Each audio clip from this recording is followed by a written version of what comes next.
From the galactic depths of the comic book universe comes the ghosts of the stratosphere, ready to galvanize and energize your mind with the latest of comic book news and reviews. And why are you stopping? Yes, that's much better. Hi, this is Andy Larson for Ghosts of the Stratosphere. Join me every week along with my co-hosts Rob Stewart and Chad Smith, as well as a cavalcade of fantastic comic book guests as we dish out heaping helpings of the greatest and latest of comic book news and reviews. You can find us under Ghosts of the Stratosphere as well as on our website www.gotstratosphere.com. Hope to see you soon, folks. Hey there, this is John from Pino Comics. And I'm Lloyd, also from Pino Comics. And I'm the other John, and you get it by now. As you may know, we sometimes use language on this show that can be described as... filthy. Okay. Reprehensible? Crude? Sure. Nasty. Oh, yeah. Come on, guys. We all know that it's just plain out gutter talk. You've been warned. Listen in.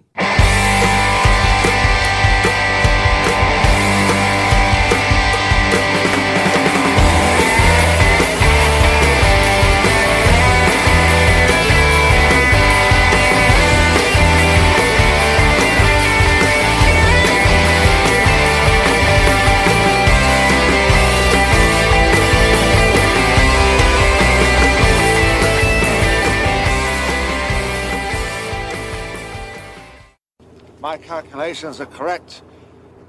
When this baby hits 88 miles per hour, you're gonna see some serious shit. All right, it's another edition of Quarantine Comics. That's right. It is it's your boy Ganache here with you.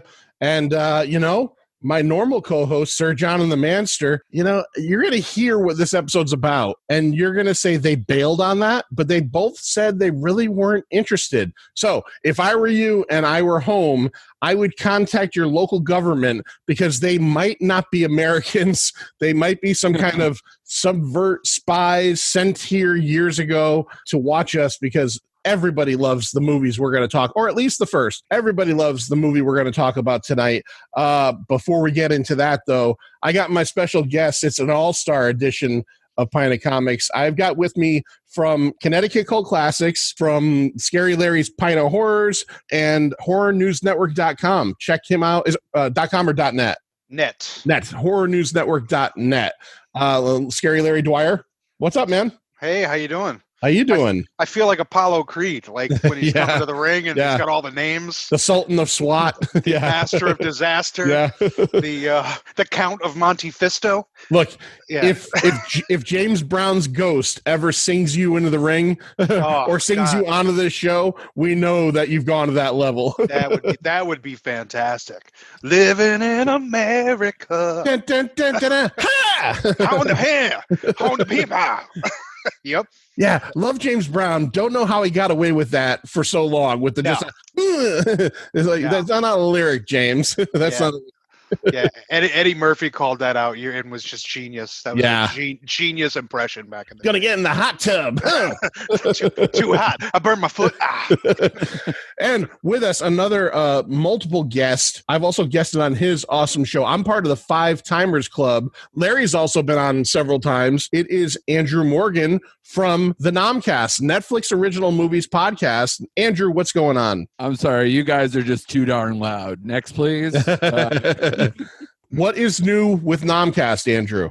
Nothing but the best, man. We've been busy during the quarantine, keeping up every week. I took 1 week off for my birthday, but even then I built a website. So I never stop working. I'm an asshole. I just keep on going. And because you've been on a couple of my quarantine episodes. You were my pilot guy for that. So helpful. So I appreciate being on this show and all your help with mine. Yeah, well, I mean, I want to point out credit where credit's due. First of all, give everybody your website so they can check that out. Yeah, it's nomcastpod.com because I still have this one jerk who hasn't made a podcast since like 2014 or something. Still has nomcast.com, has all the @nomcast. I want to punch him in the face. If I met him, that sucks. I would break quarantine to see him meet his doom. Wow. Nomcast. So this is the real Nomcast, not the 2014 version that sucked. Indeed. Yes. Which has nothing to do with Netflix or cooking or anything that makes sense. Is it like is quite baffling. Namaste, maybe, and or Vietnam? Is it the Vietnam cast? It is not. It has no. I have no idea. I've read all the descriptions. I'm still baffled. Wow, he's fucking us over. Yeah.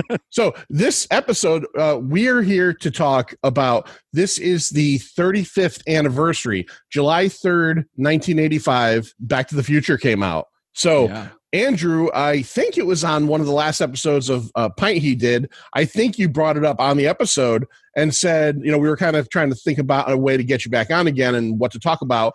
And I think you said, let's do a Back to the Future kind of retrospective. And Pint of Comics is very lucky that whenever, like, very much like we have Larry gets to do all the horror stuff on our show, every time Andrew wants to do a podcast that doesn't have to do with Netflix, he kind of comes and says, what about like this idea? And they're always good ideas. So Back to the Future, 35 years. It is crazy to think it's been that long because it feels like it's been a long time, but it's a timeless movie experience for me. I think all three of us watched all three this week, right? Yep. I watched all three. You fell asleep a little bit in three. I did sleep a little bit through three, which if this is 35 years for one, then it's 30 years for three, right? 30 for three and 31 for two. Yep. Yeah. Okay. Because two. Right. So I got it right here. We'll just go over it real quick. I don't have a ton of info, but we're going to talk. So Back to the Future, July 3rd, 1985. Did you read? This blows my mind. Now, again, it's a period piece partially. So those are usually expensive. It's not a effects heavy movie, but there are effects. Did you guys look at the budget on this movie? No. Let's keep in mind they shot for like 6 months for no reason. Right. And then had to reshoot, so the budget had to be astronomical. Yeah, poor Eric Stoltz. Seriously, we're gonna play a game. Larry, what do you think the budget 1985 Back to the Future was? I'll say 22 million. Okay, Andrew. Yeah, I was figuring around that because I know when we did the top movies in 1990, I know they were having a haggling issue over Home Alone for John Hughes, and John Hughes is a bigger name than Robert Zemeckis, and he was trying to haggle for like around 20 million or a little bit less. So my guess, 10? 19. Wow, I don't know why. I know I'm thinking partially. Every time I think about movie budgets, I always go to Terminator 2 because Terminator 2 was the first $100 million movie. Yeah. And now I know it wasn't $100 million, but I still, in my mind, think, okay, Terminator 2, 1991, Back to the Future, 1985, 6 years. I'm thinking 30, 40 million, 19 million. I would have been I'll be honest, I would have been around 50 if you didn't already kind of spoil by saying no, it's not, because I said it was astronomical at first. Yeah, and then you're like, no. I was like, all right, so let me lower my number. Yeah, I'm very surprised. Yeah. Now, part 2 came out on November 22nd, 1989, and part 3, the very rare cliffhanger into an immediate release. May 25th, 1990, 7 months later, you get the second movie. And the budget on those two are each listed as 40 million. Those were shot back to back. So I don't know if it was 40 million for both or 40 million per. I'm assuming, especially with the effects needed in 2, it had to be 40 million each. Had to be. Because the train sequence in 3 alone had to have cost a shit ton of money. There's no sequence in the first one that equals out to the stuff you get in 2 and 3 for bigness. You got a ton more effects. Plus, you've got to figure that their salaries went way up. As well. Yep. So. Yeah, because Michael J. Fox alone goes on a run that is unbelievable leading up to this. Like, what's weird is that he just started to kind of flip his career over, where he was doing Casualties Award the same year that he goes back to being Marty McFly. Yeah. So, very different time in those 4 years that passed by. He's post Family Ties at this point. It's a very different Michael J. Fox. And one of the things while watching these movies that I just couldn't shake out of my heart and head is the absolute shame as to what's happened to Michael J. Fox. He's obviously still alive. He's still living life. But it just seems like from everything you ever hear, he seems like a wonderful dude. He is Marty McFly. He seems like he's in part of our lives, and the Parkinson's disease is a terrible thing. And it kind of sucks to see, because if you really think about it, after Back to the Future 3, he still had some films come out, but it was like, I think 96 with The Frighteners was the last movie he had, and then Spin City was short-lived a few years later, and his on-screen career has been gone for over 20 years now, and it's a shame, because he would have been one of those people that would have been a star, still he is a star, but he would have still been very active right up till now. It's too bad. So the cool thing about 2 and 3 was they were filmed over 11 months in 1989 together. There was a 3-week break between 2 and 3. So they filmed 2, took a break, filmed 3. And as they filmed 3, they edited 2 so that they can get it in theaters. One of the other factoids I saw, I've been watching a lot of like interviews about Back to the Future. That was another one that was amazing. So Back to the Future came out July 2nd, 85. We're in a time and place now where a movie wraps filming a year before, and then you get all the post-production and all the advertisements and stuff, and then a year later it comes out. Back to the Future 1 wrapped it filming in mid-April of 1985. Wow. And then they hired 2 editors. They had the editor, and they hired like an editor or editor's assistant to work together to get this movie ready. It was originally supposed to come out in August, and the studios wanted to push it up to May. They couldn't do it in May. They put it to July for a summer spot, but it finished like, I think they said April 14th or something, actually filming. And again, there wasn't a ton of, it's not like today, no CGI, no real post-production other than probably sound and, just some stuff like that. So that's amazing as well. I mean, the turnaround time on this thing is crazy. I mean, the big difference you can see, especially watching the trilogy again, is the practical effects of 85 versus the more use of CGI, especially with things like the hoverboard and obviously the big Jaws effect thing or any of those things for part 2, let alone part 3.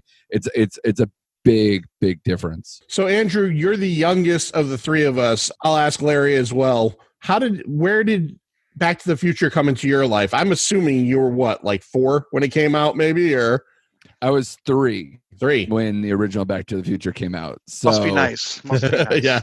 So basically, Back to the Future, for anyone of like kind of my age or generation, VHS was, or HBO was like the big deal for the way to watch this. And one of the things that my generation got rope-a-doped is that if you watched Back to the Future in the theaters, there's something missing from when you watch it on VHS. And when you watch it on VHS, it says to be continued at the end of the original. And obviously that wasn't the case when they put it out in theaters. They had no expectations that this was going to have the legs that it did. And obviously not to spurn 2 more movies, especially back to back. That's insane. But they did it for the VHS. So everybody, who didn't see it in the theaters definitely was like, oh, wow, this was planned all along. So I have the 25th. Here's a funny story. I have the 25th anniversary Blu-ray, obviously from 10 years ago, 2010. And I remember this from when I watched it in 2010. The discs inside the case it was manufactured wrong. So trying to get the first movie out, you literally like have to either be really ginger or you're going to snap the disc or break the case. So I pulled that out to watch it, and I couldn't get the first disc out of the fucking case.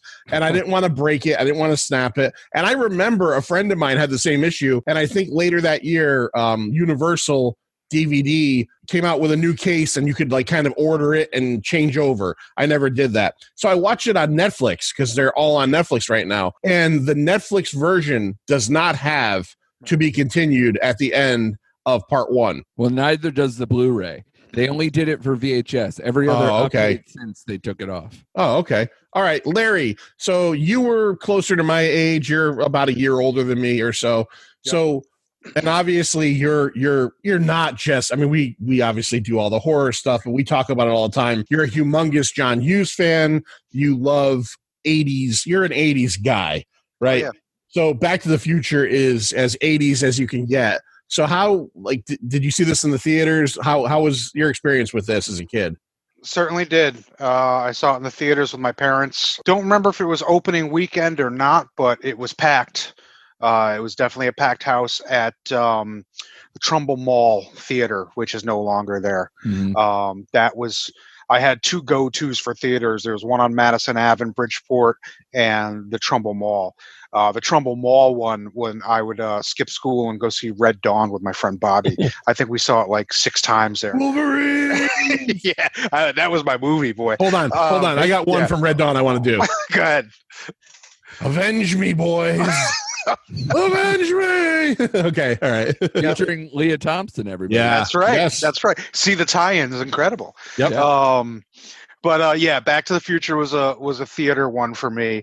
Only once. My parents weren't big into seeing things more than once. I remember wanting to see it again, but having to wait for it to come on HBO, which was great because when it did, it was on constantly. I'm sure All the time. Mhm. Yeah. So yeah, it was one I saw in the theater really early on and fell in love with and have always.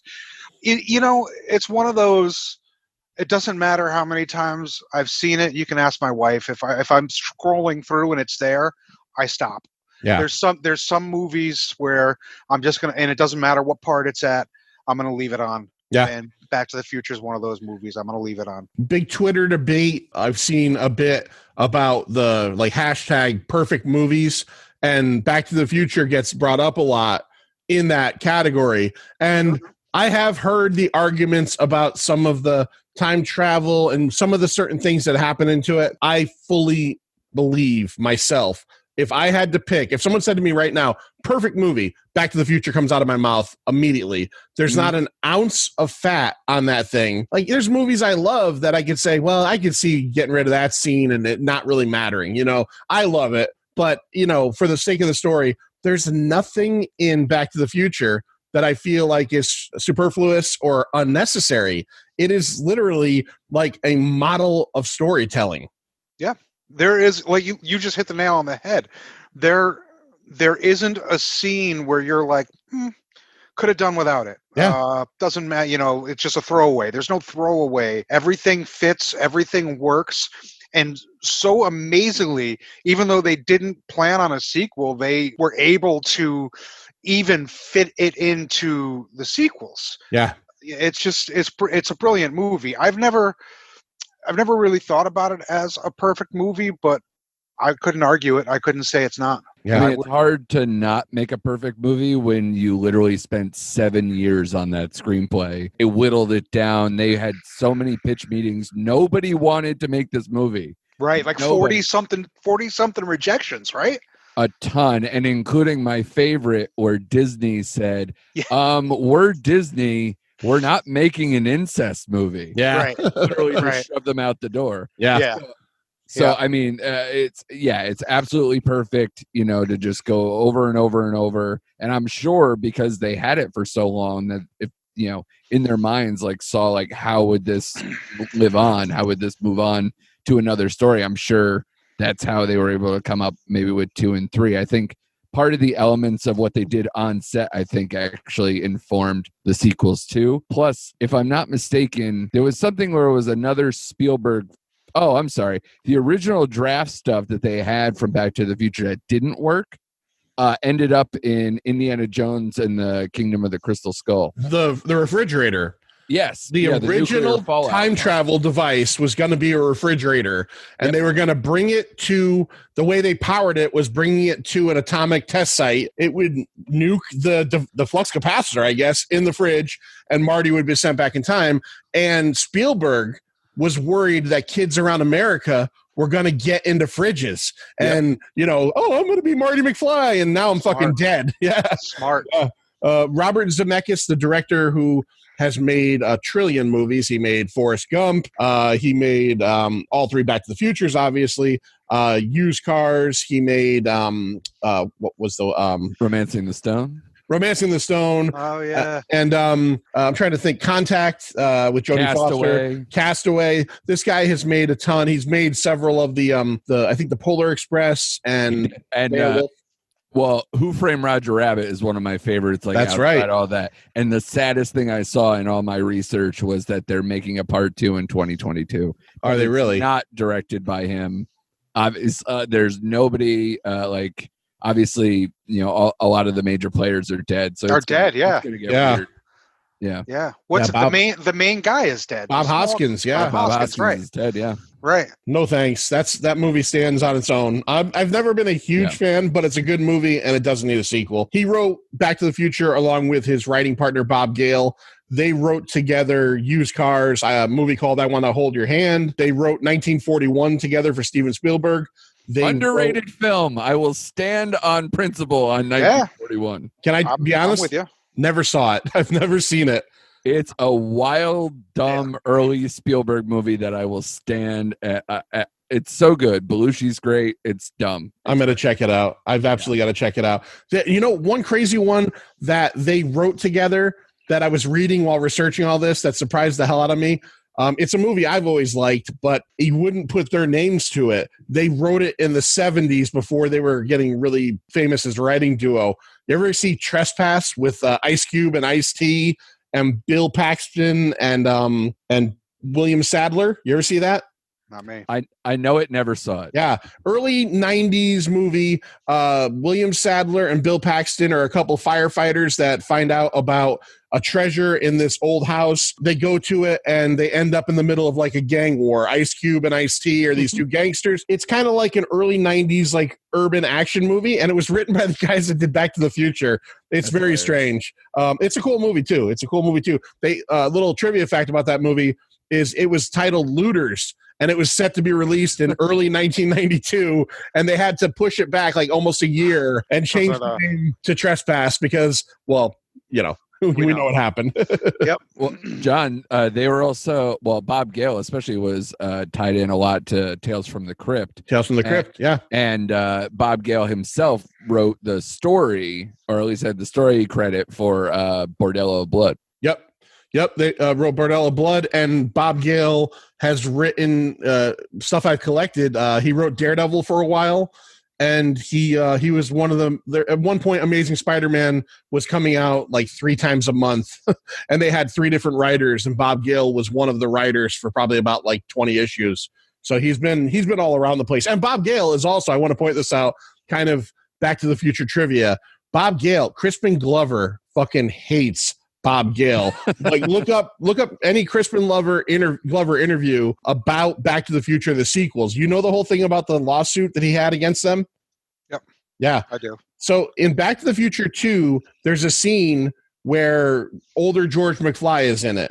And it's not Crispin Glover. He didn't want to come back. He said he didn't want to do a sequel, right? So why he sued them, he said, I had no problem with them recasting me. That's fine. I didn't want to do it, and that's their right. They own the character. So at the end of Back to the Future, he's older George McFly.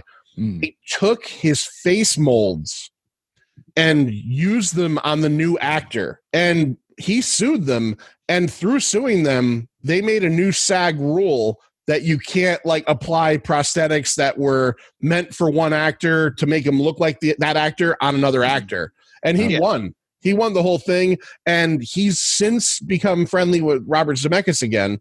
He was the voice of Grendel in Beowulf, so he's worked with him again. Yeah. But Bob Gale, he's like, this guy lies about me all the time. He says that if you watch like any of the Blu-rays and stuff, he says that Bob Gale apparently says that the reason that he didn't come back for 2 is he demanded to be paid the same amount as Michael J. Fox. And Crispin Glover's like, no, he was the star. Yeah. I didn't want to come back because I didn't see. I mean, Crispin Glover's an odd dude, right? So, you know, they probably could have. They could have said, here, we're going to double your salary. And he probably just went, I'd rather paint or something, you know? So, yeah, look up some of the interviews. He's very bitter about his Back to the Future experience because of what happened with the sequels and the fact that he feels like they fucked him over. Yeah, I read about that. I read about that years ago. How they used the prosthetics, and they they went out of their way to make that actor look just like Crispin Glover. Right. They couldn't make him look exactly like him, so they had him hanging upside down and, wearing like sunglasses or whatever, wearing those weird glasses or whatever. But yeah, they went out of their way, and he sued, and now Hollywood can't. It's a likeness thing. You can't use somebody's likeness without their permission, which makes perfect sense. It does make perfect sense. Yeah. Let's talk a little bit about particularly the first movie, who we have for the cast. I mean, just to go over these people, Michael J. Fox, we've talked about. Crispin Glover. As I watch these movies, and I love Michael J. Fox's Marty McFly, yep. Crispin Glover and Christopher Lloyd as Doc Brown. Like, I think if these movies came out maybe nowadays with I guess more of a, I know that like genre films don't garner that attention. I think these guys would have been nominated for some awards. I mean, these are two characters. Like Crispin Glover he created that, everything he does in that movie, he's fucking weird. But he's weird in the sense that you're watching this very awkward dude. Yeah. You're watching an awkward 50s sci-fi comic book fan, which was not a cool thing to be in the 50s. Right. It's not 2020 when being a nerd is cool. It's the 50s when being a nerd is going to get you punched in the face by the bully, which is what happened to him all the time. Yeah, no, Crispin Glover was amazing. You know what rewatching has really done for me is realize how good Thomas F. Wilson is. Yeah. He really, I mean, like, all right, in one, he's just playing a high school bully, right? That's a big dude right there, man. Like, that's another thing I realized. I know Michael J. Fox is small, right? But still, even next to everybody else, he's like, next to Billy Zane, he's big. And Billy Zane's not a small dude, right? Go ahead, Andrew. He's really not. I worked with Thomas Wilson because he's a stand-up too. He does a lot of musical stuff. He does a lot of Back to the Future jokes. Weirdly enough, he's like my height and build. He's not. I read he was like 6'3". I read he was like 6'3". I don't know about that. Maybe he shrunk. Maybe, because I mean, he when does I look big. With him, it was only maybe 5 years ago, maybe, and he didn't seem that much bigger than me. If he was bigger than me. Because originally, J.J. Cohen, who played his Skinhead, played Skinhead, not Billy Zane, and not the one with the 3D glasses. But Billy Zane is Matches, I think. Yeah, because he's always got the match in his mouth. Casey Chiemesco, who you can't recognize him in this, but he was in Young Guns, 3 O'Clock High. He played 3D. Yep. And Jeffrey Cohen played Skinhead. Yeah. Who I know more from 976 Evil, but that's a whole other it's a whole other story. He was originally supposed to play Biff, but Eric Stoltz is taller than Michael J. Fox. So next to J.J. Cohen, they were like, this guy's just not big enough to be a scary Biff. So they got Thomas Wilson, who hovered over Eric Stoltz. I don't know how tall Stoltz is, but he's obviously taller than Michael J. Fox. Definitely taller than Fox, yeah. Fox is like 5'5" or something, right? He's small. Yeah. Well, credit to the filmmakers for keeping Cohen in the movie, Yeah. Oh, they yeah. didn't just say skip. And all three movies, as a matter of fact. They kept him for all three. But yeah, for me, really rewatching has it. And like I said, in number one, he's playing just a high school bully, and you're like, okay, whatever, he's a bully. Then number two, he's different. He's older, kind of playing a much more evil character. But then number three for me, man, he really knocked it out of the park as Buford Tanner. Yeah. Yeah. I was like, what an amazing job this guy did to basically disappear from Hollywood. Pretty much. Like, to an extent. I will say, I know he does stand up, and I know he's still kind of popular on the con circuit doing con appearances. If you've ever seen the show Freaks and Geeks, which was it's the coach. He was the coach. Oh, okay. And so the show lasted one season and got canceled, so maybe 18 episodes. And he's the coach in the high school, and he's only in bits and pieces of it until the end of the season. He ends up becoming one of the main characters, one of the kids' mother's boyfriends. And there's a whole episode about how they're like becoming like friendly, like stepdad, stepson, and he kills it. He's really good in it. And it's just one of those cases of a guy that just, he is certainly known, for Back to the Future. And he is. You're right. He's great in all three movies. And to Andrew's point, I've heard the Back to the Future song that he does when he sings and plays, and that is just classic. Yeah, if anybody listening hasn't heard that, just go YouTube and hit Thomas Wilson Back to the Future song, and it'll come right up. And just listen to it. It's amazing. It murders. The weekend I worked with him, every show was sold out. He's still incredibly popular. People just want to see him and hear anything out of his mouth that's related to Back to the Future. It's incredible. That's great. Yeah, because he deserves way more credit, by the way. He is a character actor, been this whole time. He's been in every show you could possibly think of. And he's an incredible voiceover actor. He's the only guy who actually did the voiceover stuff for when the Back to the Future series came out after the movies were long gone. Oh, he did that? Yeah, he actually did all his Biff characters in the series. So that guy is committed. There's certain people who are just committed to the legacy, and he's one of those guys. Great. Yeah. That's good to hear. He seems super cool. I wanted to bring up, so we'll get into Eric Stoltz in a minute, but you said Jeffrey Cohen had to leave the role due to the changing of roles. He's not the only one. So Melora Hardin, who's probably best known for playing, if you're a fan of The Office, Jan Levinson Gould. She was Michael Scott's boss that he becomes involved with at one point. She was the original actress hired to play Jennifer Parker. And she got let go because, much like Larry said, when they hired Michael J. Fox, she was too tall. And they had to hire, what's her name? Claudia Wells. They had to hire Claudia Wells to take over. Now, the reason Claudia Wells is not in 2 or 3 and replaced by Elizabeth Shue is that her mother got really sick with cancer shortly thereafter, and she chose to take care of her mom rather than continue acting at that point. I think she's back to acting like in the last, several years. But yeah, so the Eric Stoltz thing had this ripple effect. So Eric Stoltz hired to play Marty McFly, filmed for 6 weeks as Marty McFly.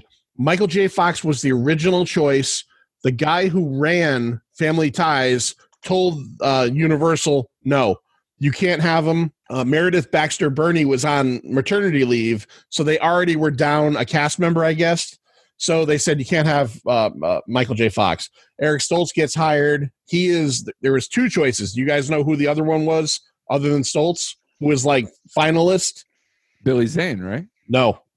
I thought he was supposed to be somebody Bruce else. Campbell. Nope. C. Thomas Howell. C. Thomas Howell. Oh, yeah, I did know that. I'm sorry. I did hear that. Yeah. C. Thomas Howell was the one who lost out to Eric Stoltz.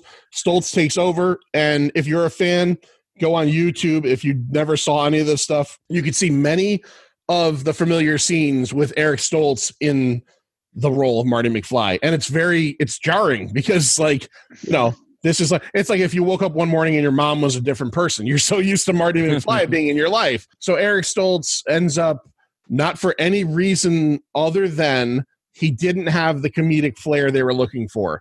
They said he was excellent. They said he could act. We know this dude can act. One of Larry's favorite movies, right? Along with Leah Thompson, Some Kind of Wonderful. Yep. Yeah. Yep.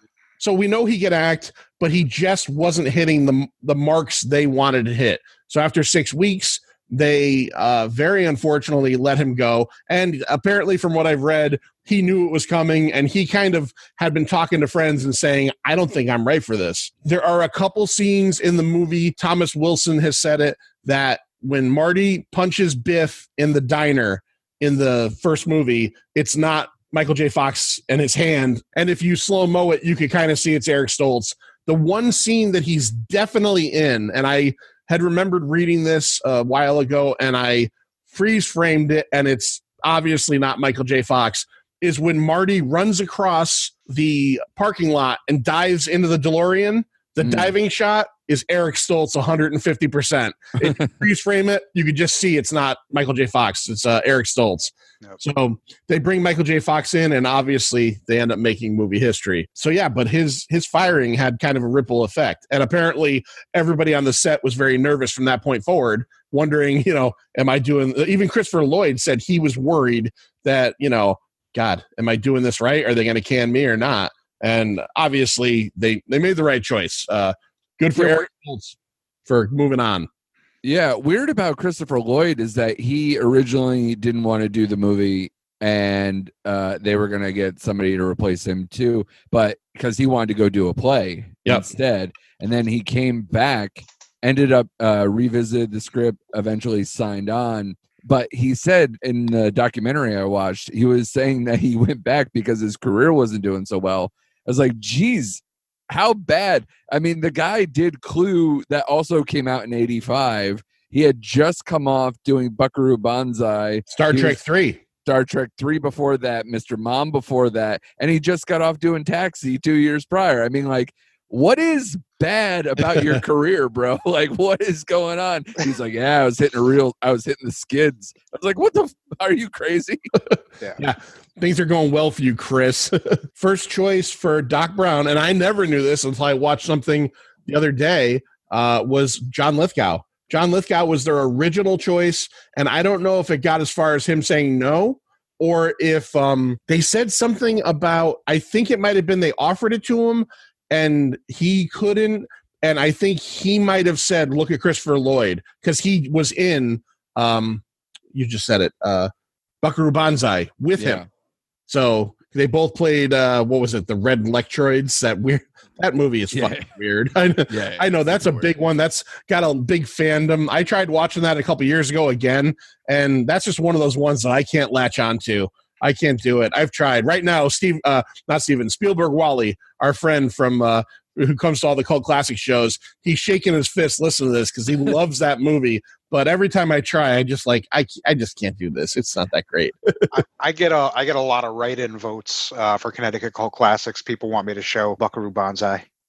Yeah. Yeah. It is very popular. Very popular. Maybe one day. Keep voting, people.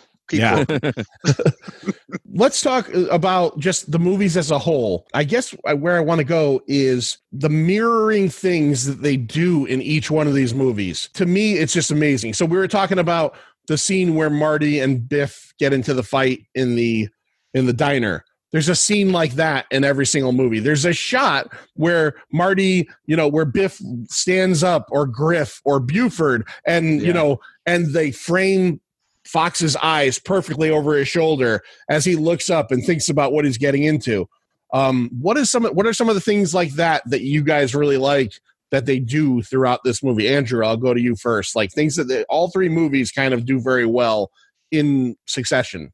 I think the chase scenes are really the best because like the post, actually probably what you were saying, the post hit scenes are pretty awesome. Like, anytime they did the manure thing, obviously that leads through for all the movies, juxtaposing like the skateboard scenes with the hoverboard scenes with any other kind of simulation that they had in the third. I mean, there's a lot of those type of things that I truly enjoy. Larry, what do you got? I'm a huge background guy.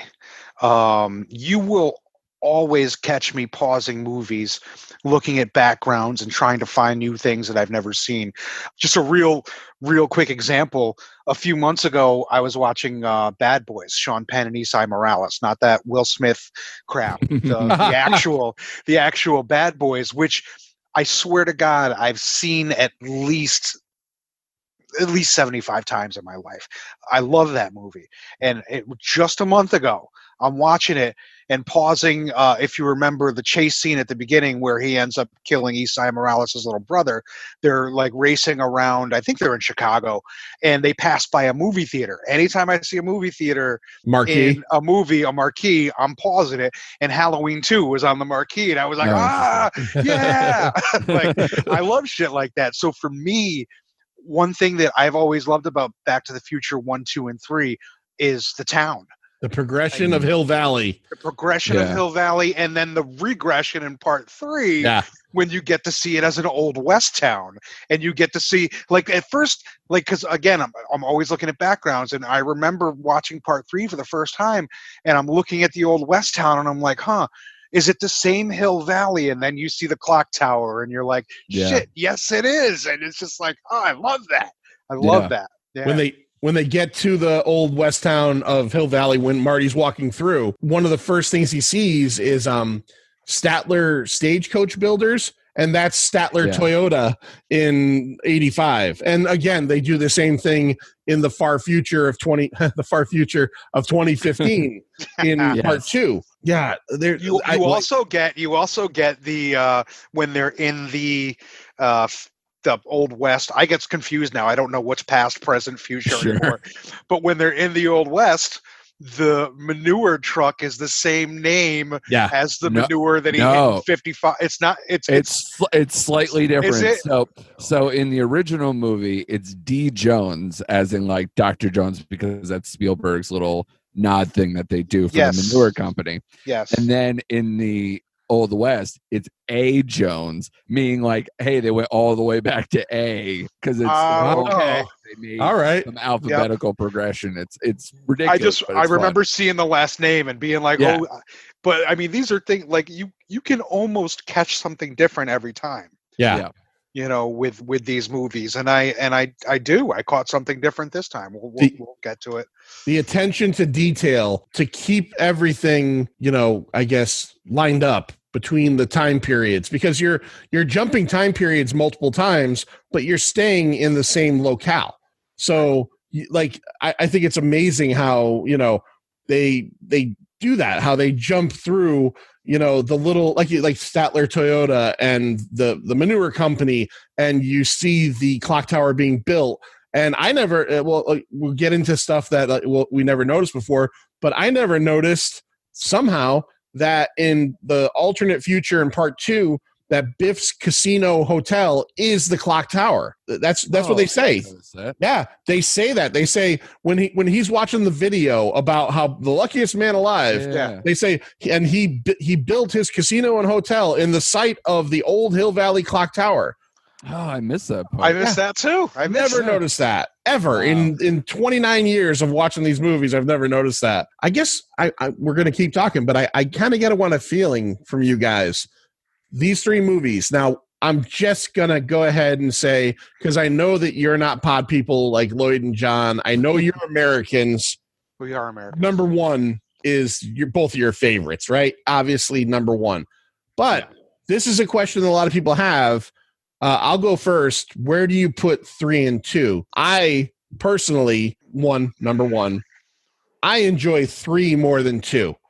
I still love 2, but I enjoy 3 more than 2. I think, and my reasoning is 3 is this great adventure. It ramps up the fun aspect of it, and it does something the other 2 don't do, and it does it well, is it shifts the focus of the story to Doc a lot. And he does a great job in it. He finds a lady friend in Mary Steenburgen, and it's really cool. 2, I love, but even as I watched it the other day, there's that alternate dark timeline they hit in the future where it's like, Jesus Christ, this is kind of hard to watch a little bit, because it's like, you have these kind of like happy fun movies, and then you get this like 20-minute section where it's like really dark. So, Larry, where do you put 2 and 3? Well, yeah, based on what, I mean, and we touched on it a bit before, Biff went from being just an asshole to being a straight up murderer in part 2. So, yeah, you talk about dark. Like, he was a straight up killer. He killed George, spoiler alert, he killed George McFly, and he was trying to kill Marty. He was just, it's a much darker movie. But I'm actually in the same exact boat with you. I go 1, 3, 2 for different reasons to me. And it might be a product of them filming it with, the goal of having 2 films. 2, even though it does have its own storyline, always felt like a filler to me. It always felt like it was leading to something. I don't want to call it not a complete movie, because it is. It does have its own plot that's true. You know, he fucked up and he got the book. Biff got the book, you know, that he had the genius idea for actually in part 1. He said something, Doc said something about, you know, I'd know who won the next 25 World Series. Yeah. And Marty sees the book and, you know, again, genius writing to put that in there. So it did have its own plot, but it always felt to me like a setup. It always felt just like, which is fine because it is a setup. That's what it was made for. They made one giant movie and said, okay, we got to cut this here, and here's part 2 and here's part 3. And it just always felt like that to me. Still love it, but I prefer 3 to 2. Yeah. Well, I mean, it begins exactly where 1 ends. And it, like we said before, it ends in a way that, like, how many movies have you ever seen that end with a, not only, I remember seeing it in the theaters. Yeah. So if you watch it on home video or even on Netflix, it ends, you get to be concluded, and then you get that little like trailer for 3. Yeah. That played in the theaters. I remember sitting weird. There going like, you know, because at that time there was no internet. So I didn't know the third one was going to be in the Wild West. Right. And you get that, you know, that shot of Hill Valley and all the little bits there. And I just remember my jaw being agape. And then at the end, it's saying, you know, May 25th, 1990. Yeah. And all I could do was think, like, I hope I don't die before then. Like, shit, you're putting a lot of pressure on me. I like your use of the word agape there. I do thank you. That's good. Yeah. But I do have to correct you. You said it picks up where 1 left off. Not so much. They completely reshot the end of 1 so That's they can yeah. re-show it with Jennifer, with Elizabeth Shue, right. which I always thought was a little strange. I was like, all right, I know you want to set up Elizabeth Shue as Jennifer, but couldn't you have filmed another scene? Yeah. I always thought it was really weird that they felt the need to reshoot that whole ending scene shot for shot with, you know, Elizabeth Shue acting exactly like Claudia Wells did. Yeah. I thought it was a little bizarre. It is a little jarring because Michael J. Fox is, and not obviously, but he's 5 years older. You know, like you can tell, like this is not the same exact day that we had before. But, you know, unfortunately, she was in that scene. And I guess it would have been, you know, it would have been confusing for people. I guess it was like, so I watched soap operas with my mom as a kid. So I could deal with, like, they used to do this on soap operas. Like they'd have an actors change on those things all the time. And they would just have a voiceover that would go, the part of Dr. Drake Bell will be played by Jim Cunningham today. And it would just be a different guy. And you'd be like, hello, darling. You're like, that's not the fucking Dr. Drake.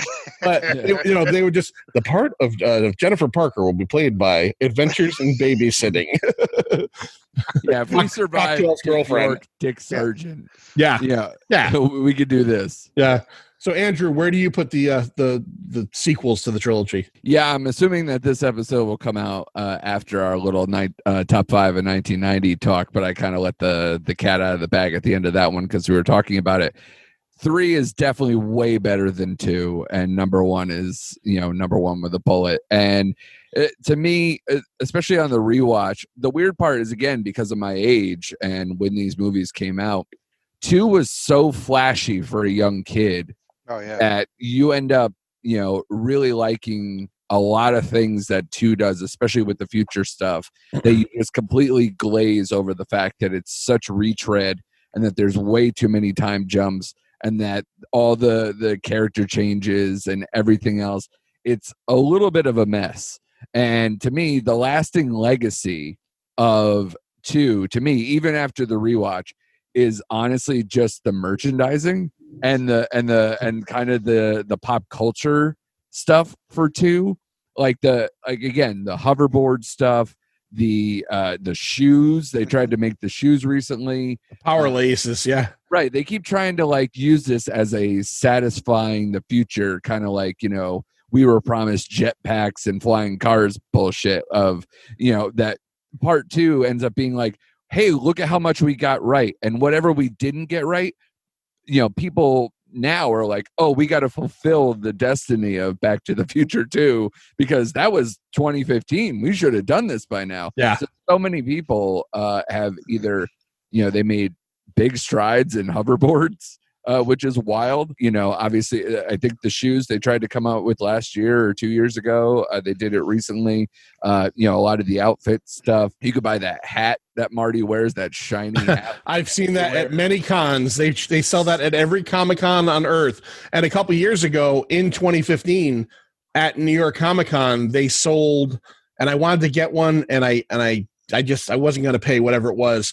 That weird bottle of Pepsi that they have that has like the twist top and the straw. They did that. And USA Today did a special edition in 2015 of the paper that they have with youth jailed. And I saw the article and I was at work and I texted it to Lindsay and she ordered me one. And I never fucking got it. She tried to contact them. She contacted them, and they ended up refunding me like the $10. I never got it. Pisses me off to no extent because I would have framed that thing. It would just have been a great part of the collection. Yeah. USA Today is a garbage paper, and that doesn't shock me in the least. No, yeah. The only other thing that, especially given my age and when I watch these movies, that has a lasting legacy is Leah Thompson's boob job from the Biff era, the revised 1985. That has always stuck with me as just a red-blooded American male, heterosexual male. So there's that too. And I've always had a thing for Leah Thompson. Me too.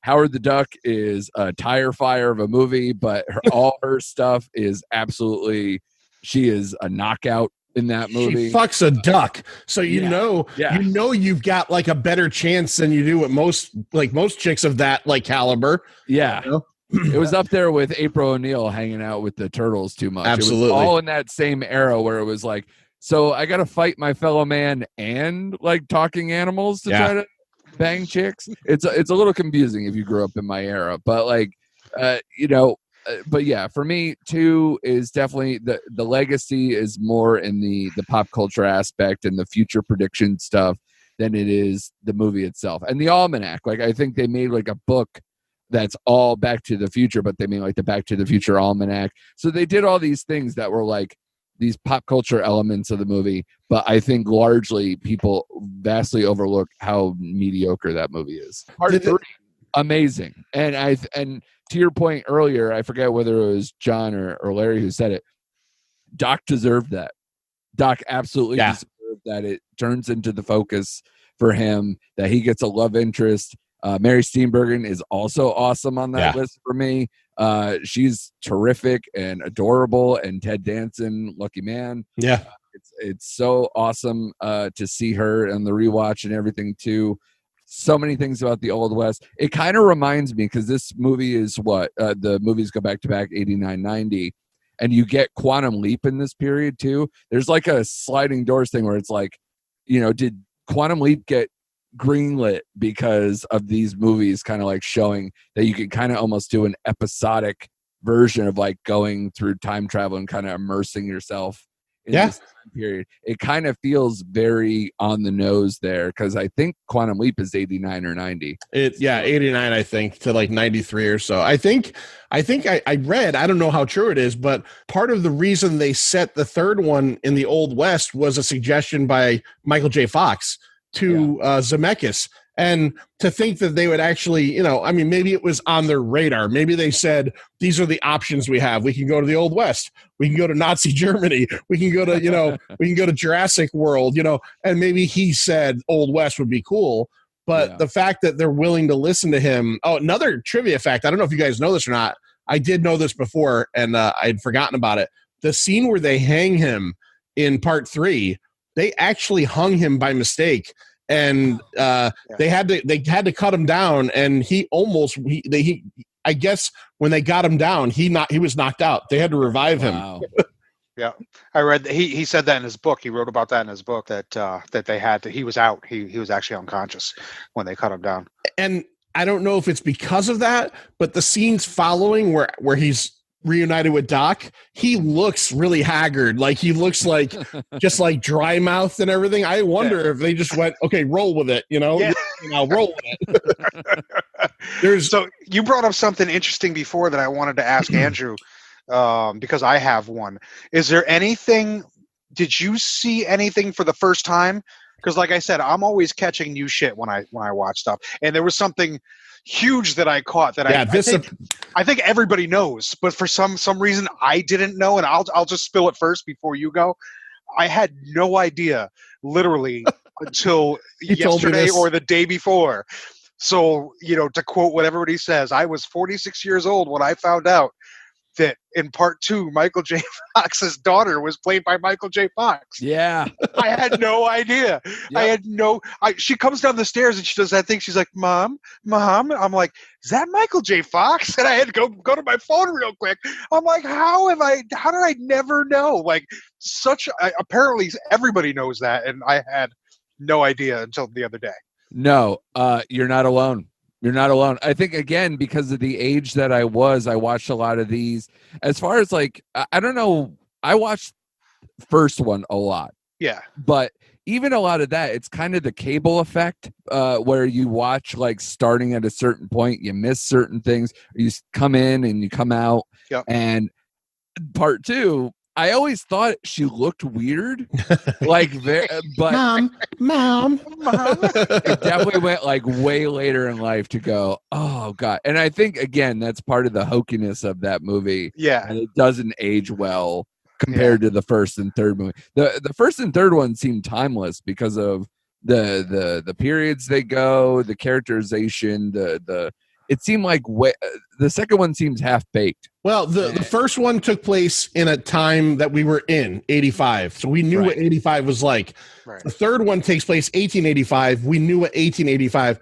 So now the problem, especially in 2020, is we've been through 2015. And we ain't got none of that shit. I mean, I've never worn 2 ties before, I have not. I've never rehydrated a pizza. Yeah. So, no. Yeah.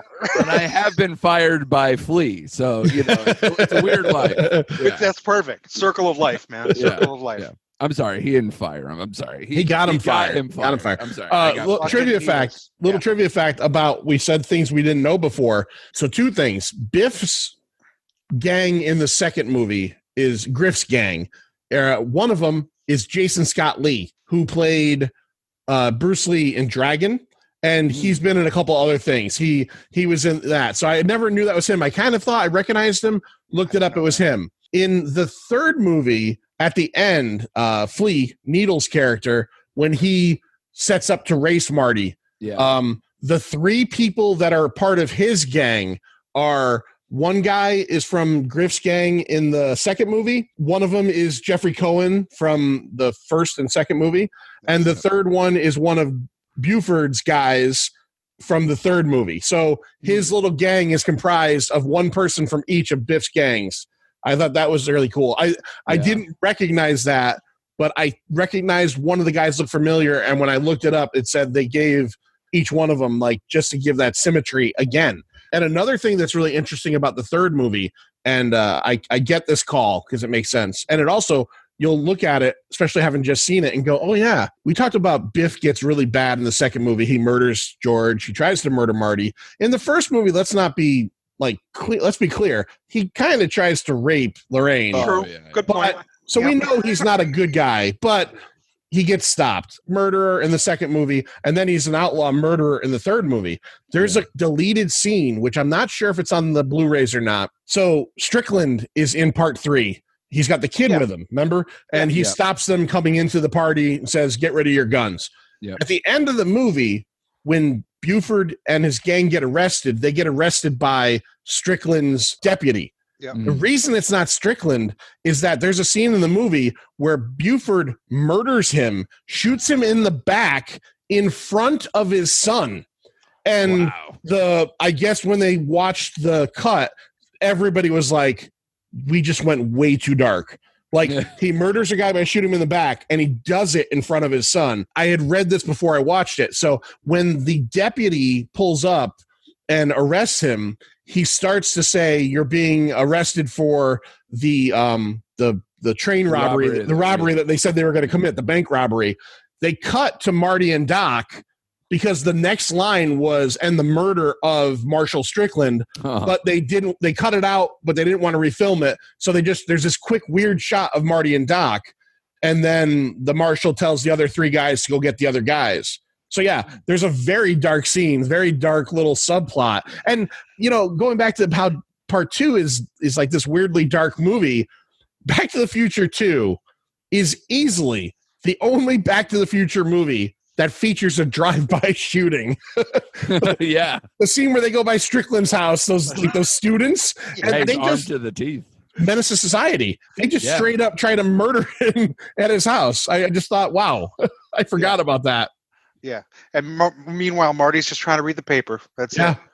Now, let me ask you guys a question, because it's always bothered me, and maybe it was answered, but it's always kind of bugged me about part 3 that Doc couldn't fix the DeLorean, but he could build that train in the Old West. Yeah.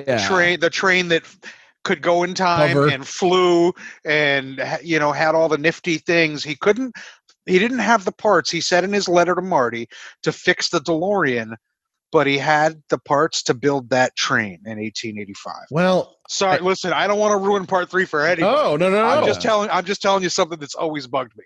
I'm so happy by the end of that movie that it ends the way it does, that I guess I never thought about that. I guess the way I would try to think about it is maybe he built a smaller time machine somehow and was going back and forth getting parts. I don't know. I know he mentioned something about making it operate with the steam engine when he comes back. So obviously there's a bunch of gaps to fill there with the other parts that you need to actually make time travel possible.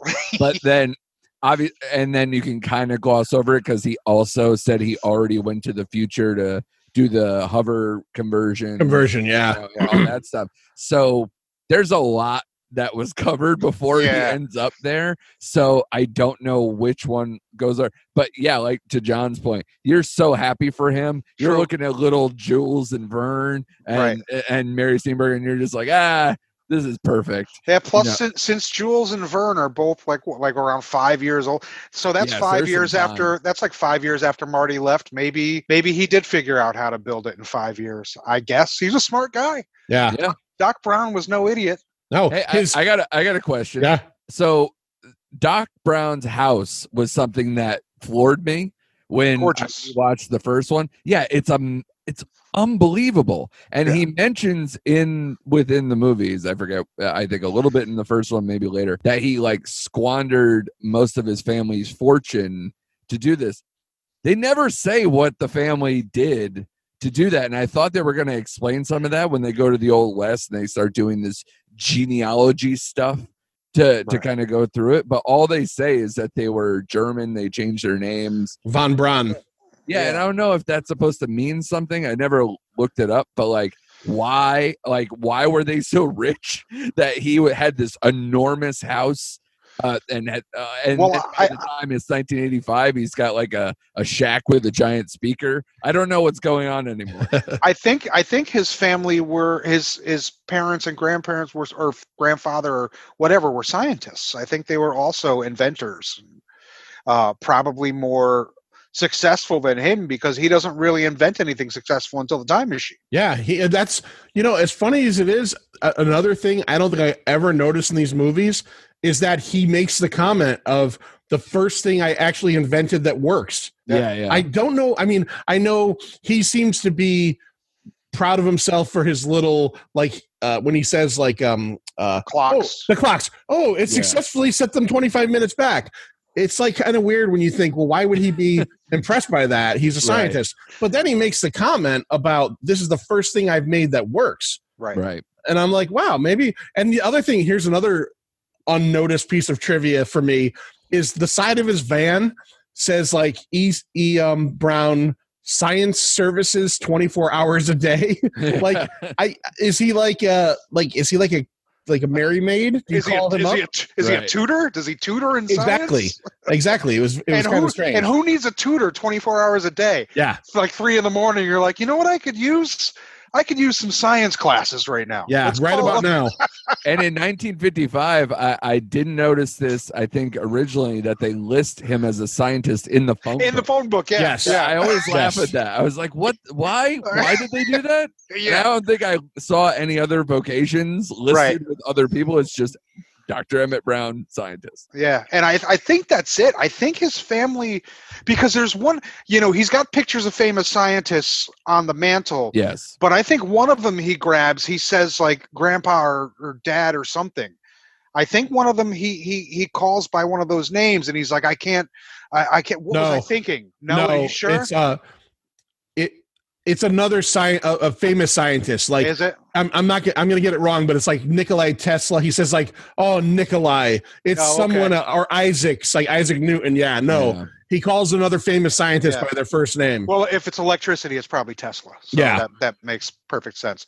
Sure. But that's what I always thought, Andrew. Whether it's right or not, I don't know. I always thought his lineage were scientists, and they were probably successful, and he squandered their fortune trying to come up with that big invention and failing over and over and over again until he finally got it right with the with the one invention that he made no money with, because he didn't make any money on the damn time machine. Sure. Right.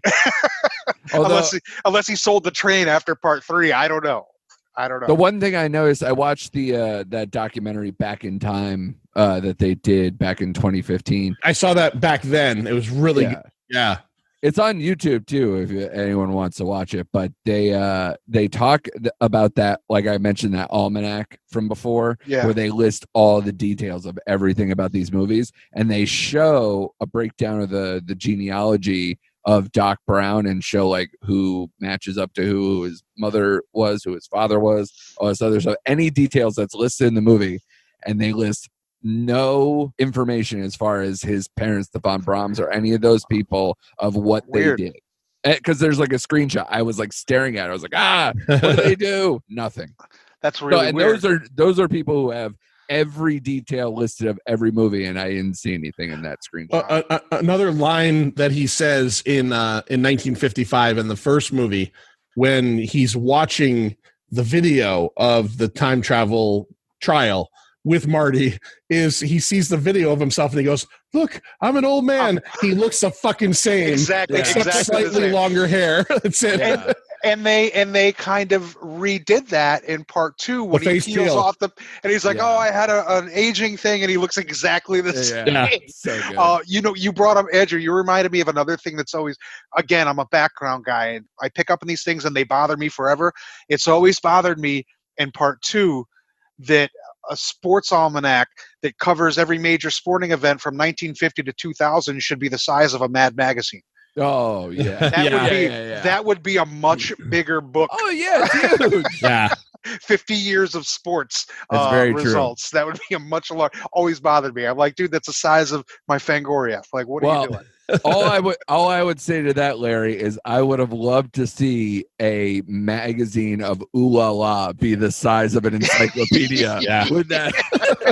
Holy shit! Why is this early like bourgeois? Whatever. Right. Yeah. I like how Biff gets kicked out of the dance and then just stands like on the sidewalk reading porno. Like, this is what he does. This is how we know he's a shitbag. Yeah. Right. After dumping a flask full of booze into the punch. Yeah. Yeah, with Strickland right there. That's bad on there. Strickland. Yep. Strickland's great. His character's great in the first one in particular. With the he brings us the slacker. You're nothing but a slacker. And then another character that gets carried through. He has less to do in the next 2, but his little roles are great. And obviously that guy was in Top Gun, right? Was he? Yeah, he was in Top Gun. Strickland? Yep. Yeah, he was in War Games too. Yeah, Masters of the Universe. Oh, I never forget him from Masters of the Universe. Yeah, he's the cop. Yeah, he stays. I mentioned, I think in our 1990 episode that was the first movie I remember seeing in the theaters. Yes, yeah. Oh, wow. And I think that's 89. 87. Is it 87? 87, Jesus. Yeah. Yep. So I think I fucked that up then too. All right, yeah. Or we can't talk about Back to the Future and not talk about, to me, one of the greatest scores of all time, right? Yeah. Alan Silvestri. This is like the one that John Williams didn't do of these type of movies. Alan Silvestri's score, every little bit of it, the actual theme, right down to that. One of my favorite things they do is that little twinkle sound you get when there's like a moment of like realization. There's a show on, I don't know if you guys are watching it or not. I've started watching it recently. It's really good on Hulu called Future Man. Have you heard of this? I have heard of it. Yeah. It's produced by Seth Rogen, and it's a time travel comedy show, but more of a post-apocalyptic type thing. They use that sound cue quite a bit because this show owes a lot to Back to the Future. And maybe Spielberg said, go ahead and use it. I don't know. But like, it's, as soon as I watched one of the shows and they did it, I went Back to the Future. Like, it's so ingrained with it. And then, so you get the score, which is totally ingrained with it. Huey Lewis, Power of Love, Back in Time, great cameo, by the way. I'm sorry, guys. You're just too darn loud. You get Huey Lewis. And then the other thing that I absolutely love design-wise in these movies is the sound effects. Yeah. The random sound effects in this movie, as I was watching all three of them, there was bits I couldn't wait for. Like the sound of the time machine re-entering. Pow, pow, pow, pow, the explosion. The sound of the time circuits being turned on. Just every little sound effect. There's not a lot of movies. I mean, there's great sound effects throughout movies, but this one has so many little sound effects that just, if you heard it tomorrow, you would just go Back to the Future.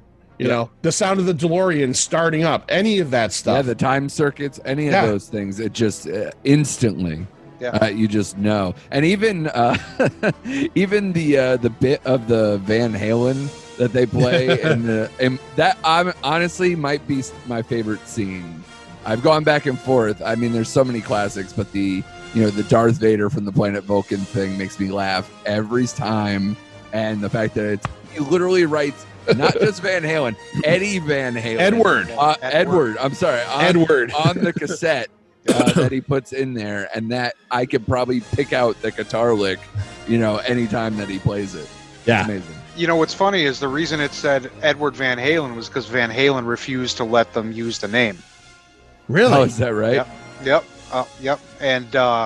And Eddie, but Van Halen refused to let them use the name for the film, but Eddie said, I'll just record some guitar licks for you. That's amazing. And that's cool. All right. So he's not on the wrong side of history. And don't sleep on the ZZ Top stuff in part 3. Double back. Yeah. And ZZ Top did you hear the guitars. Not only that, but they played a full 2-hour concert on set. I saw that. Did they? Yeah, I just read that a couple weeks ago, actually, when John first mentioned doing this episode. I was looking up some stuff about part 3, and apparently, like, something had broken on set while they were recording. Yeah. Like a camera went down, and ZZ Top, it was right during their scene, so Michael J. Fox yelled out, hey, play this song, whatever it was, and they did it.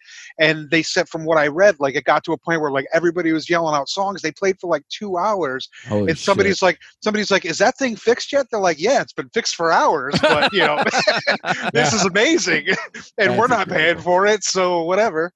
Yeah, they played like a full concert for everybody on set. Wow. Yeah, that's awesome. I had a question about one of the scenes, and it was one of the only scenes in part 1 that made me just wonder about, I guess, a character's intention. So in the scene where Marty is getting chased by the Libyans through the parking lot, he's getting chased. He's in the DeLorean. He makes the comment, let's see you do 90, you bastards. Puts it in gear. He's on a straightaway. Now, he knows that when he hits 88 miles per hour, it'll go back in time. He's driving straight towards a photo mat, right? Yeah.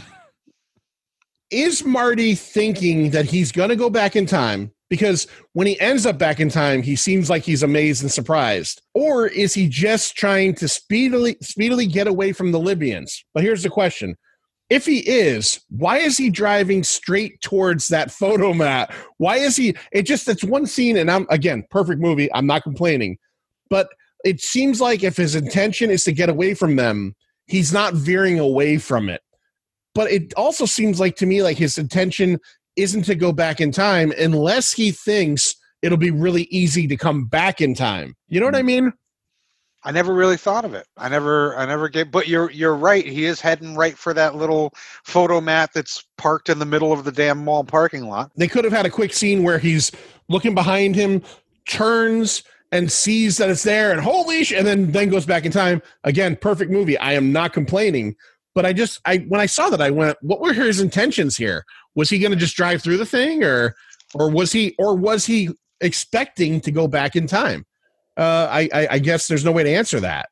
Yeah, I can't imagine there's an actual answer for it, but I would think that it's kind of the timing. I mean, it's a movie matchup thing. It's clearly just trying to link one moment to, an accident from one to another, kind of making those things appear. It's fine. And the same thing like they did with part 3, where they line up on the railroad tracks perfectly. I mean, at least they discussed that out, the initial that the tracks will be built. Yeah. Right. That we hope will make it here, but to have like a train be like, coming right at you. There's one line of dialogue in 3 that I kind of feel like should have been cut out. Again, 1 perfect movie, 2 and 3 not, but very entertaining and really great. But there's a scene in 3 at the beginning where they're at the drive-in, and he says to Doc, but Doc, those Indians, and Marty, you're not thinking forward dimensioning. Marty's done this before. Why doesn't he realize that he's going to hop back in time before he hits the wall? It just seems like a very odd question because he understands how the whole thing works. Yeah, I mean, the thing that you forget about this a little bit is that Marty's 17. Yeah. He doesn't seem to be, as scientific. The overarching baffling question over time is, why are these two people friends? Yeah. Because it's not like he's some nerd who's really into this stuff. He just seems to have latched on somehow and just can't shake this relationship. Like they just have some bond that we have no idea how it truly unfolds. There's the great John Mulaney bit about this. Have you ever seen that? He talks about how weird Back to the Future is that Marty McFly is a 17-year-old kid. And his best friend is a 60-year-old disgraced nuclear scientist. Yeah. And they double down and make Rick and Morty. I mean, because Dan Harmon's such a huge Back to the Future fan. It was like, this is as close as they're going to do to kind of making, kind of a nod and a wink to making kind of almost like a remake of the spirit of Back to the Future, just more of a demented version. One thing I will say in the rewatch of the first one, and I hate myself for this, but because I too believe it's a perfect movie, there is one thing that truly bothers me. And Larry, I think we may have talked about this before, especially once you have kids, you cry way more at movies. Like you just have this extra dimension to you that you just sob at movies like maybe you never cried in before, or just there's some extra thing going on. I cried at Back to the Future rewatching the first one. And it's a scene that I didn't feel like it was going to come like that. Oh yeah, of course I'm going to cry at this thing in Back to the Future. After George punches Biff and does the whole, are you okay? And just the moment for George, I welled up and I started to fucking cry. I've never done that before. So that's that extra, just feeling. Because to me, these movies, when you think about it, if you were to talk to somebody, it'd be like, oh, it's the story of Marty.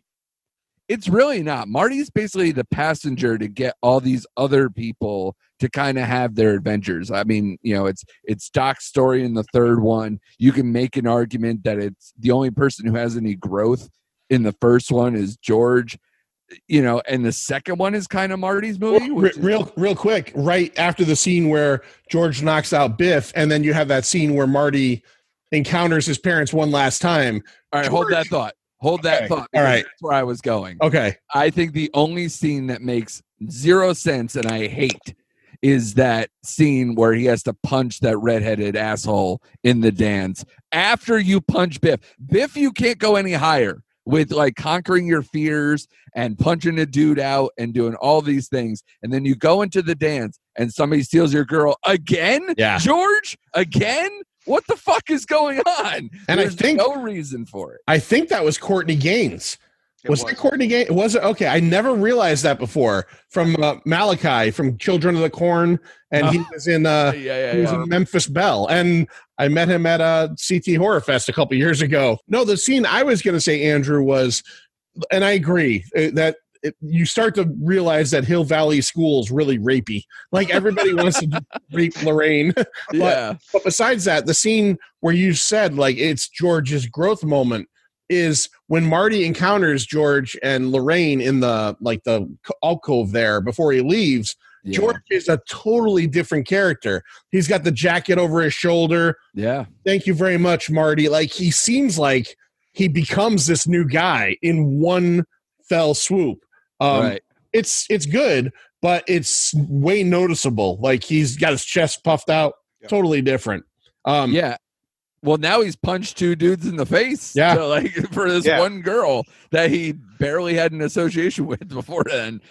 So it's pretty remarkable, the turnaround, and it kind of sort of sours one of my also all-time favorite things, which is the Marvin Berry thing, that has always stood the test of time, and always made me laugh, because it's one of those things that you just take the Berry out and you could say anytime, like, hey, Yeah. hey, Kurt, this is your cousin, Marvin Cobain. Like grunge sound you're looking for. You could do it with anything. And we did it as kids, like all the time. We would just exchange Chuck Berry, Marvin Berry for Marvin, whoever you're trying to talk about. I want to ask Larry a question. As a guitar player in particular, I'm not a musician. I think Andrew, you were a musician at one point, or I played. You played some. To me, not being a musician, but it seems like at the very least, Michael J. Fox he seems better than a lot of actors do in movies playing a guitar. Yeah, like, a lot of times you'll just I know enough from seeing people live what it looks like to play certain things, and I've seen movies where it's like that is not right at all. But it seems like, and then I read, I guess he played some. Yeah. And he also had a teacher on some of the scenes not of his face are not him, but the scenes that are clearly him, he appears to be playing the guitar. Yeah, he does a good job. He did play. I think he played in Light of Day too with Joan Jett, right? He was a guitar player in that. Or maybe I think he was a guitar. Anyway, he did play guitar, and I know he had a teacher on set. He does a good job. He looks like he's really playing guitar. I think the voice is the hardest part of the voice is bad. The voice is bad. Not even close. Not even close, yeah. Yeah, not even close. Way down Louisiana, down in New Orleans. Yeah, it's all deep and real bassy. Like definitely not Michael J. Fox at all. All right, guys.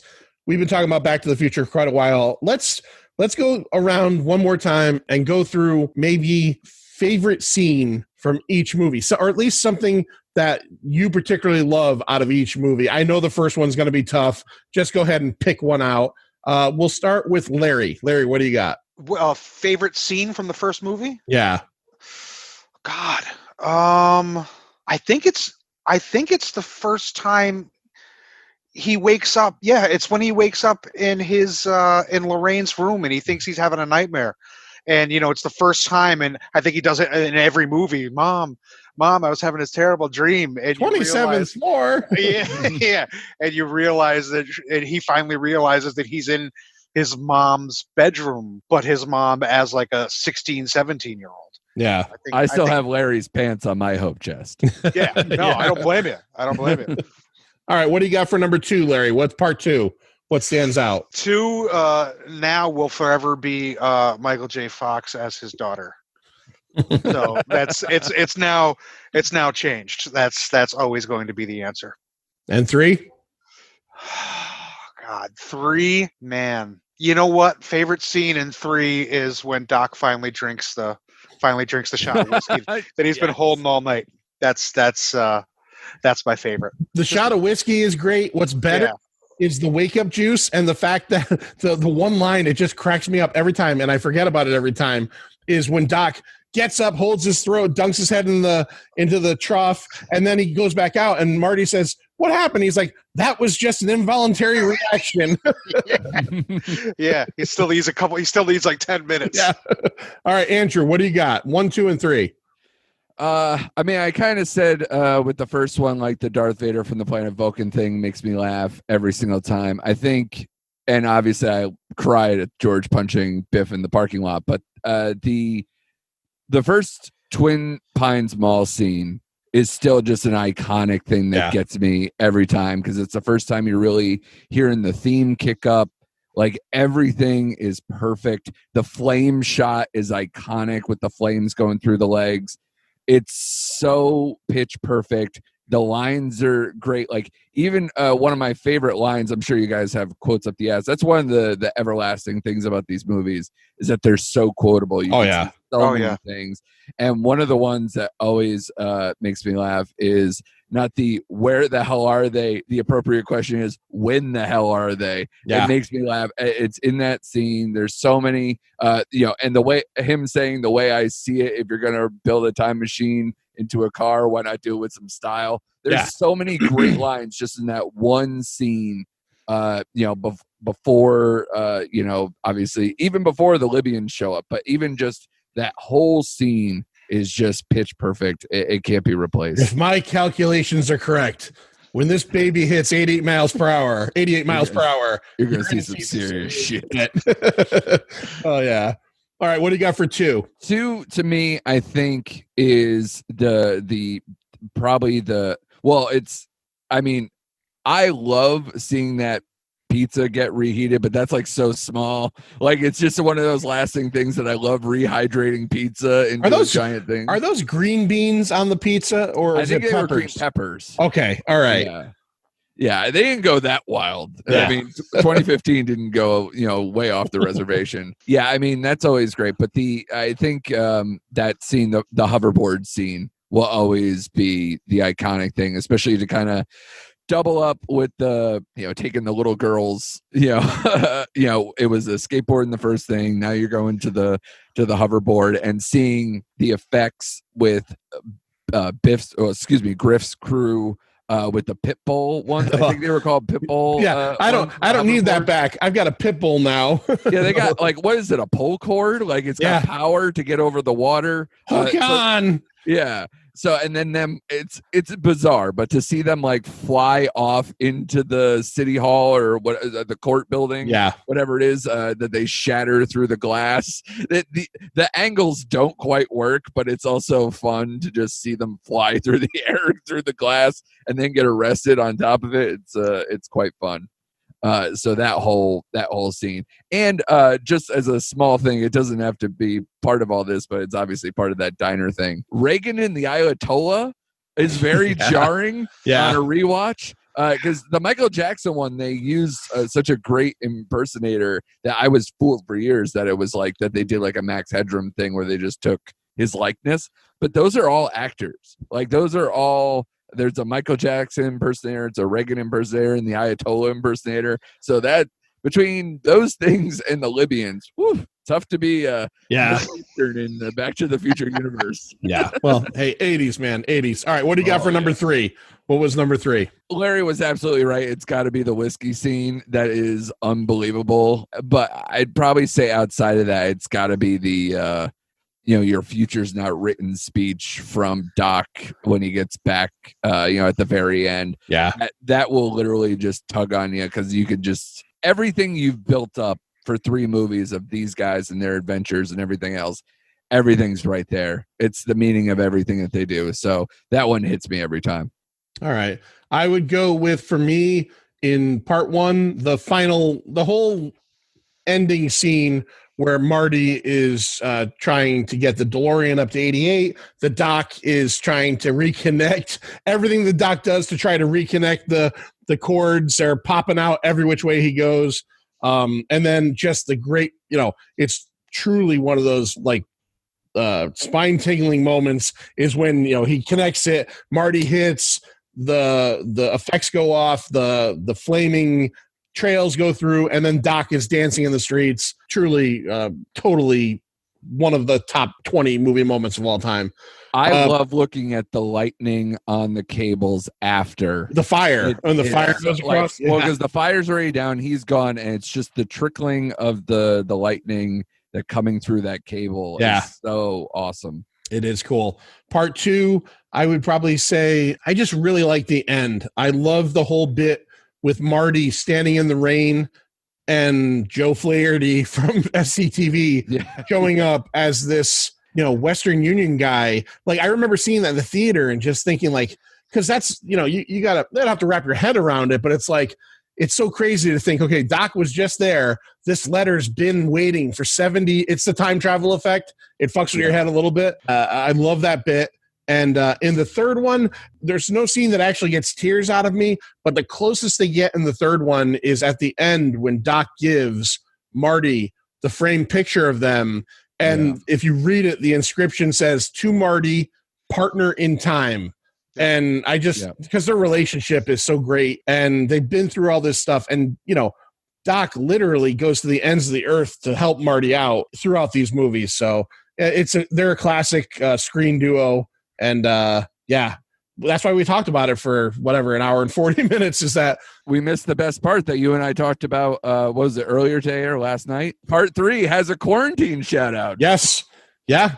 Clara got into astronomy because she had rubella or something. Yeah. And she was quarantined when she was a kid for 3 months. Yeah. What? Yeah. And got into astronomy. Yeah. She had the telescope. That's why her dad bought her the telescope, is because she was quarantined. Yeah. Yeah. Yeah, I forgot. Yeah, you sent that to me last night. Yeah, I saw it this morning. I was like, yeah, he's absolutely right. There's a quarantine joke in 1990s Back to the Future 3. Wow. Yeah, Larry, what have you done with your time in quarantine? Did you learn astronomy, you son of a bitch? Yeah. I did. Yeah, no, I definitely did not learn astronomy. I did, however, catch a little Easter egg in part 3.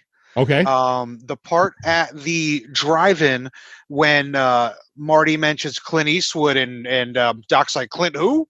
Yeah. There are 2 movie posters on the side of the drive-in, one for Revenge of the Creature and one for Tarantula, which are both movies starring a very young Clint Eastwood.